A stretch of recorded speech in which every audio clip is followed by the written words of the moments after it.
નમસ્કાર, તમે જોઈ રહ્યા છો Gujarati news YouTube channel. Viral video અને તાજા સમાચાર જોવા માટે અમારી આ ચેનલને સબસ્ક્રાઇબ કરો. નમસ્કાર, હું એમ નાગરાજન, સુરત મહાનગરપાલિકાના મ્યુનિસિપલ કમિશનર શ્રી. હાલમાં નસીનગરમાં ચર્ચિત જે ડેમોલિશનની કામગીરી છે એ સંદર્ભે નિવેદન આપવા માંગુ છું. 30/5/2024ના રોજ સેન્ટ્રલ ઝોનના અધિકારીઓ દ્વારા લાઇન દોરીનો અમલ કરવા માટે અને ડિમાર્કેશનનું કામગીરી કરવા માટે ઉચિત પોલીસ બંદોબસ્ત લઈને કામગીરી કરવામાં આવી હતી.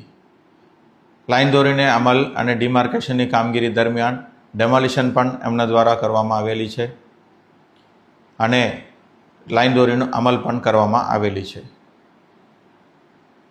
હાલ આ મેટર હાઈકોર્ટમાં પિટિશન કરવામાં આવેલ હોય એની અંદર વધારે વિચાર વિમર્શ કરવું એ ઉચિત નથી.